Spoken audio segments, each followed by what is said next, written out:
Hello tout le monde, j'espère que vous allez bien. Je vous retrouve pour une petite vidéo lecture. J'ai mis une petite ambiance cosy pour qu'on parle livre. Je vous ai déjà publié mon bilan de lecture de 2020 et là je vais vous présenter les livres que j'ai achetés pour 2021. Bien sûr ça ne sera pas tout ce que je vais lire, j'en aurai probablement peut-être à Noël, à d'autres moments dans l'année, mais j'ai déjà fait un bon petit stock. J'ai fait un petit tour à la Fnac et puis j'ai vraiment trouvé plein de choses qui me tentaient. Vous l'avez sûrement vu dans ma vidéo lecture bilan de 2020, je me suis relancée dans les enquêtes de Gilles Brandreth, donc un auteur qui utilise pas mal la biographie, l'histoire pour parler de meurtres, de choses comme ça. Je crois qu'il a fait aussi un roman voilà, sur Jack l'Éventreur, quelque chose d'un peu fantasmé et en même temps très documenté. Là j'aime beaucoup en fait toute la série avec Oscar Wilde comme enquêteur. Il lui dessine vraiment une personnalité assez forte, ça voilà, c'est tiré de biographie et de faits historiques, mais ensuite il fait toute une enquête en fait imaginaire autour de Oscar Wilde et ses amis qui l'assistent. Il y a notamment Sherlock Holmes qui est souvent, pas Sherlock Holmes, Conan Doyle, donc l'auteur de Sherlock Holmes qui l'accompagne et dont voilà, il se serait inspiré d'Oscar Wilde pour son personnage de Sherlock Holmes. C'est aussi très documenté avec le journal d'un ami très proche d'Oscar Wilde qui est Robert Sherard, qui était vraiment un de ses conseillers, enfin pas conseillers mais amis très proches, enfin confidents, voilà, c'est ce que je cherchais. Ça c'est le dernier tome qui est sorti, il est sorti en 2018. En fait j'en cherchais un autre qui est entre celui que j'ai lu en 2020 et celui-là. Et le mec m'a dit qu'il était sorti en 2012 et plus réédité. Donc c'est pas si loin 2012. Donc j'ai acheté celui-ci en attendant et j'ai vu l'autre sur Vinted. Donc je probablement l'achèterai de seconde main. Ça sera en plus très sympa et écologique. Dans un autre esprit, j'ai racheté, donc pareil que un livre que j'avais lu en 2020, les classiques de Jane Austen, dans une très belle collection avec une couverture en tissu doré et tout. Je l'avais d'ailleurs emmené en automne dans notre petite maison d'hôte en Sologne, avec un petit feu réel cette fois. C'était super, même si voilà, c'était pas l'extase littéraire. J'ai craqué sur cette deuxième version, donc de Persuasion. Un livre que j'ai trouvé vraiment par hasard, j'ai été attirée par la couverture, il était quand même assez mis en avant à la Fnac. C'est Valentine d'Arabie, la nièce oubliée de Lamartine, et l'auteur c'est Fazia Zahouri.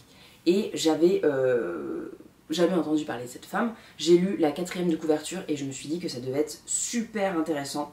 Donc c'est une biographie en fait sur l'arrière-petite-nièce de Lamartine, qui est d'un anticonformiste aussi affiché dans ses publications et ses chorégraphies que dans sa vie privée. Elle fut l'égérie de l'avant-garde artistique et littéraire de la Belle Époque.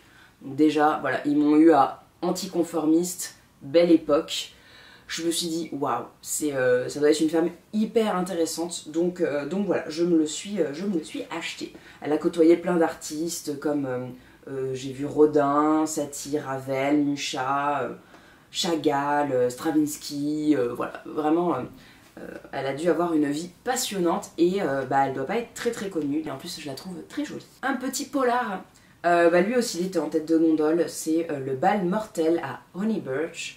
Et c'est de Hannah Denison, Les mystères de Honey Birch. Donc ça doit être Honeychurch, pardon. Ça doit être une espèce de série un peu comme Agatha Raisin et tout ça.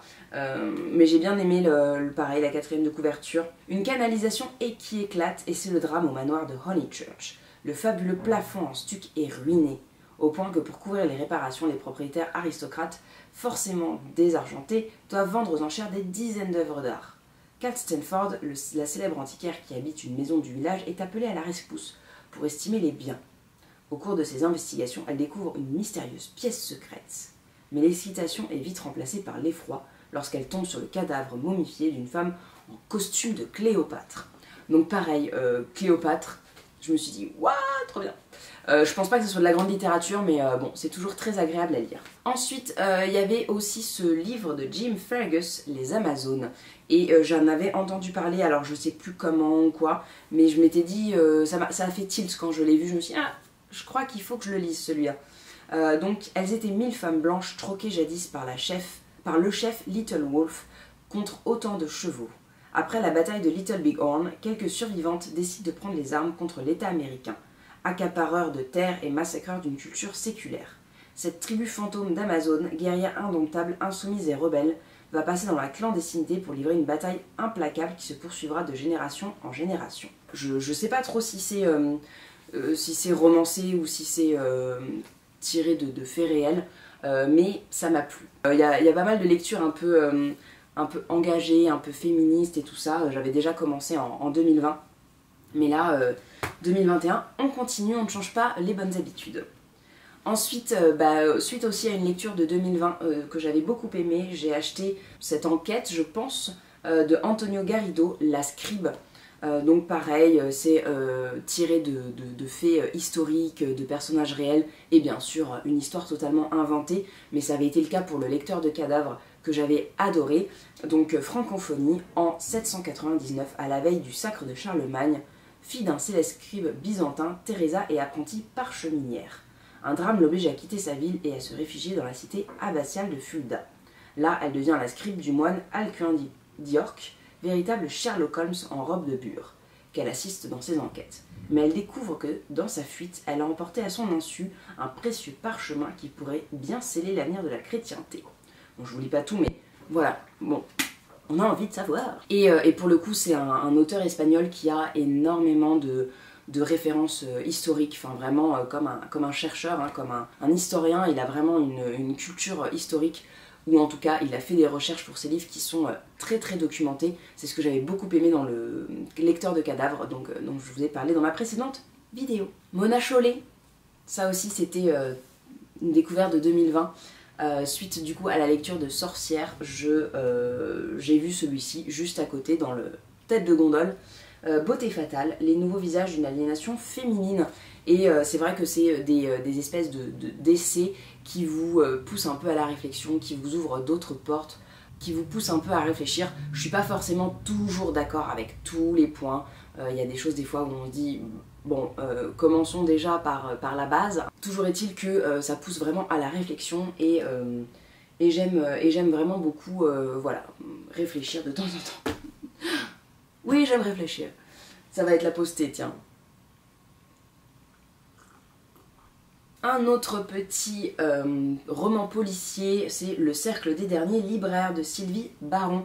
Alors ça, c'est un petit peu parce que sur Instagram, je suis Louise Grenadine. Je l'ai d'ailleurs ajouté sur Goodreads, où j'aime bien faire un petit suivi de mes lectures pour un challenge. Voilà, j'ai lu 15 livres donc l'année dernière, enfin plus, et cette année donc j'aimerais faire pareil, donc ça permet de vraiment suivre un petit peu ce qu'on a lu, et puis en même temps on peut y écrire des critiques.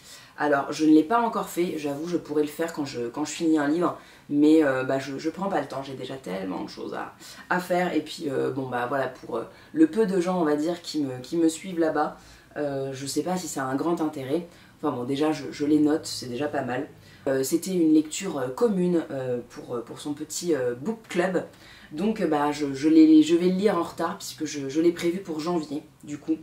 Après Noël, voilà, le petit côté un peu cosy de l'hiver, la librairie, tout ça.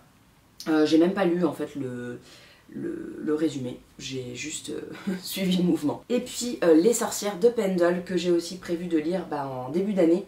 Parce que voilà, je me suis fait une liste et c'est vrai que j'aime bien, c'est un peu au hasard, je me dis tiens ça ira bien au mois de machin, et puis en fait quand je les lis je trouve que c'est vraiment hyper calé sur le moment et tout, enfin voilà, je trouve que le hasard fait bien les choses, pour résumer. Donc Les Sorcières de Pendle, c'est une amie en fait d'enfance que je suis sur Instagram, que j'ai retrouvée récemment, qui en a parlé sur son compte Instagram, puisqu'elle propose aussi des lectures saisonnière on va dire, et puis elle lit pas mal, donc elle est très intéressante, et en plus de ça elle est illustratrice et elle fait des choses ravissantes. Donc je vous mets son petit compte Instagram ici et allez la suivre si vous aimez les illustratrices, si vous aimez les filles gentilles, intéressantes, cultivées, voilà. Donc elle en a parlé dans une de ses stories et ça m'a donné envie. Je vous relis un petit peu la quatrième de couverture. Donc Lancashire, Pendle, 1612, à 17 ans, Fleetwood, Shuttleworth est enceinte pour la 4e fois, mais après 3 fausses couches, la maîtresse du domaine de Gawthorpe Hall n'a toujours pas donné d'héritier à son mari. Lorsqu'elle croise le chemin d'Alice Gray, une jeune sage-femme qui connaît parfaitement les plantes médicinales, Fleetwood voit en elle son dernier espoir. Mais quand s'ouvre un immense procès pour sorcellerie à Pendle, tous les regards se tournent vers Alice. Accusée comme tant d'autres femmes érudites, solitaire ou gênante, alors que le ventre de Fleetwood continue de s'arrondir, la jeune femme n'a plus qu'une obsession, innocenter Alice. Le temps presse et 3 vies sont en jeu. Voilà, donc ça me rappelle aussi ma petite lecture de Sorcière de Mona Chollet, et je trouvais que ça avait vraiment de la résonance intéressante. Voilà, et en plus ça c'était une édition un peu de Noël, je crois, ils l'ont mise en avant, il y a du doré et tout, elle est jolie. Donc voilà pour cette petite pile à lire de 2021, ça promet, j'espère que tout sera sympa. Du coup n'hésitez pas à partager avec moi vos lectures de 2021, votre programme, les livres que vous avez envie de lire, et je vous invite du coup à regarder mon autre vidéo bilan 2020. Et puis j'ai également fait un petit article, alors maintenant c'est probablement un petit peu tard, mais si vous avez envie de rester dans l'ambiance de Noël, j'avais écrit sur le blog un article lecture avec des lectures de Noël, et n'hésitez pas du coup à partager dans les commentaires en tout cas vos lectures pour Noël et ce que vous avez adoré pour vous mettre dans l'ambiance de Noël et tout ça, parce qu'il n'y a pas énormément de pistes, et du coup j'aimerais bien l'étoffer pour que chaque année ça devienne de plus en plus intéressant. Voilà, écoutez, je vous fais de gros bisous, j'espère que vous serez au rendez-vous. Je me remets doucement dans YouTube, comme je vous l'ai dit dans mon vlog, que j'essayais d'être un petit peu présente, même si des fois j'ai un peu la motive qui... J'aime toujours lire vos petits commentaires et c'est ça me donne à chaque fois un petit peu de boost, voilà, donc je remercie celles qui sont toujours présentes et qui partagent, et voilà, écoutez, je vous fais de gros bisous, je vous souhaite de belles fins de fête, parce que je ne sais pas encore quand je publierai cette vidéo, mais ça devrait être avant la nouvelle année, et sinon voilà, mais je veux pas vous la souhaiter en avance parce que dans cette vidéo, parce que on est vraiment longtemps avant le 31. Donc j'ai pas envie que ça porte malheur, hein. On n'a pas envie de recommencer 2020. Écoutez, je vous fais des gros bisous, je vous dis à la prochaine, et en attendant, bonne lecture. Ciao tout le monde.